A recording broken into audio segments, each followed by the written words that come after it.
Hello everyone, Mel here and welcome back to the channel. Something a bit different today. I'm going to try and fix my Korg Triton LE keyboard.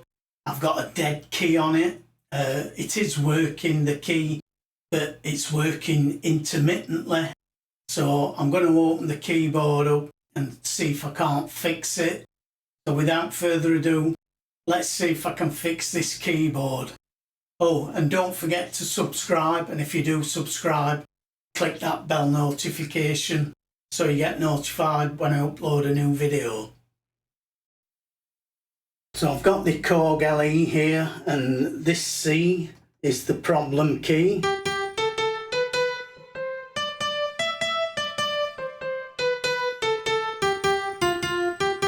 As you can hear, it's working intermittently and it's lower than the surrounding keys. All the other keys work fine. I know because I've checked them. So I need to fix this key. So usually the problem's just going to be a bit of dirt under the key contact. To get to that, we've got to get inside the keyboard. Now sometimes you can just use an air duster to blow around the key, or even just blow with your mouth while you repeatedly press the key. That will sometimes fix the problem, but I've tried that and it's not fixed the problem. So I need to take the bottom off the keyboard and have a look at the contacts and clean it. So the first thing I'm going to do is I'm going to mark that key so that I know which one it is when I turn the keyboard upside down. So I'm just going to use a bit of painter's tape. You could just put some kind of sticker on there that you can feel, but I'm just going to mark that like that.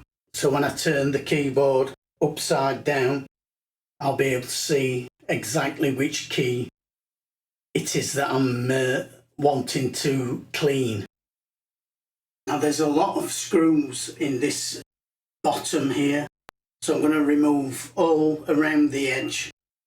I'm going to make a note of each screw as I take it out, just in case there are different sizes, so that I know I can put them back in the same hole they came out of. And then it's just a case of fiddling with this until it feels like it's free and I can get to the underside of the keyboard. And my dodgy keys down this end. It's there, I can see it clearly. So that's the one I need to clean. That'll probably just clean the entire key bed while I'm at it. Okay, so I've got the bottom off. It was quite straightforward actually. I didn't need to remove the black rubber feet, but I did have to remove these two plates that I didn't think I would have to, because they were actually screwed to the chassis. So I've given that a nice clean. And now I'm going to take these two strips off so that I can get to this key at the back here and give it a bit of a clean using this air duster. I'm going to do all the bed while I'm at it. So I'm going to remove these two clips here. If I can, yeah. That one's tight. There we go. I'll get rid of them. So I'm going to unscrew all these screws now. Take these two boards off. That should allow me to get to the keys, give them a blast, put those back on, reconnect those connectors, and then test it. I've removed the first strip, as you can see. These are the rubber contacts. They're in groups of 4. So we've got 1, 2, 3, 4, 5, 6, 7, 8. 8 of those. And I'm going to carefully remove each one. They just pull up and they pop into these holes.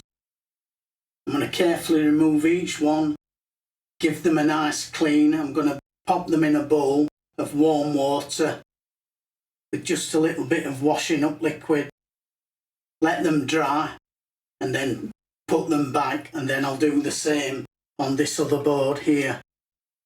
So I'll do that and then I'll come back. While I'm waiting for those rubber contacts to dry, I'm just going to give these keys a blast, mainly this one.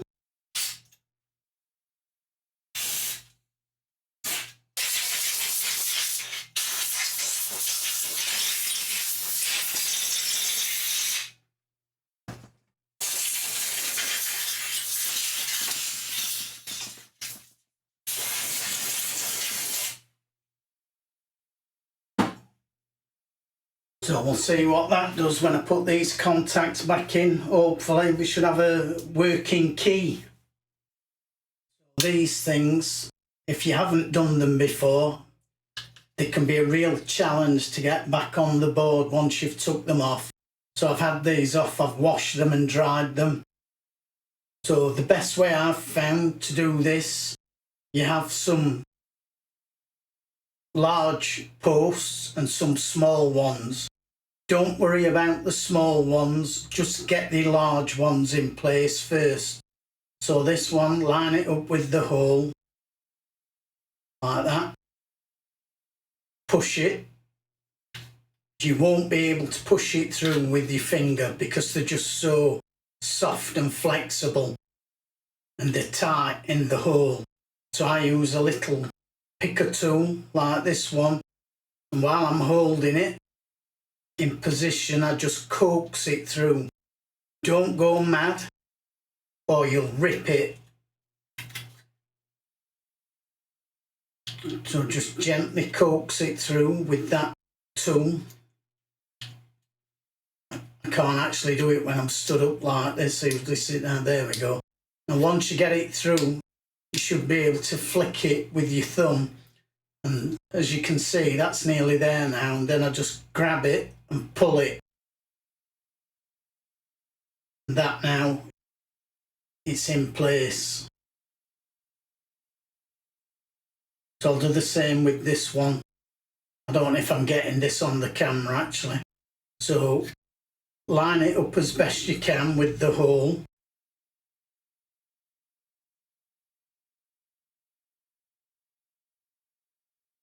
Press it. So that one's lined up quite nicely as it happens, this one.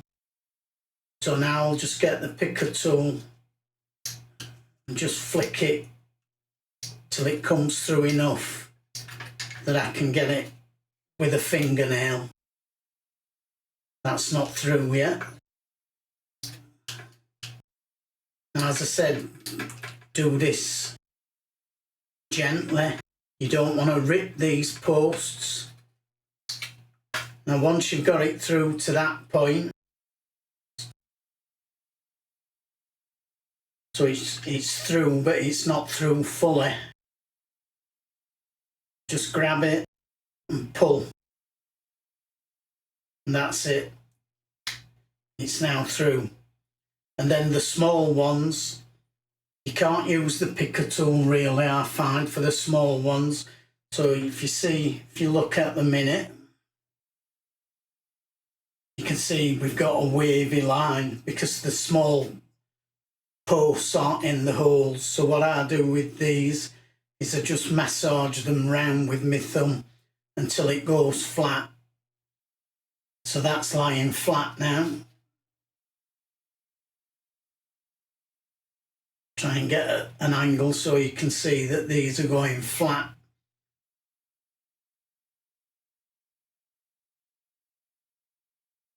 There we go. Once you've got them all lying flat all the way along, it's ready to go back into the keyboard. Everything's back together. Moment of truth. That was the dodgy key with the blue tape on.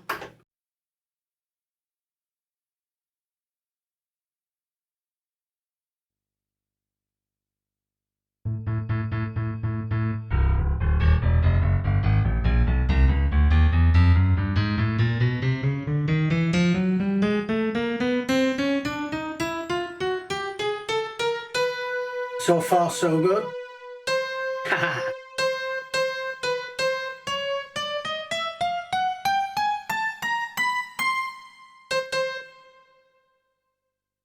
So that's how you cure a dead key. Just needed a good clean. It is a bit of work, but it's cheaper than taking it to a shop and getting it repaired.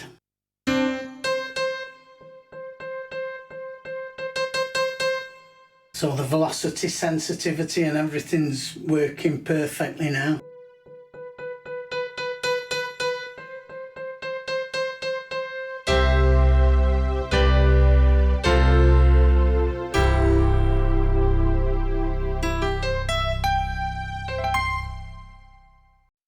Well, the keyboard's fixed. I'm happy about that. I've probably just saved myself a couple £100 there if I'd taken it to a shop somewhere to get it fixed.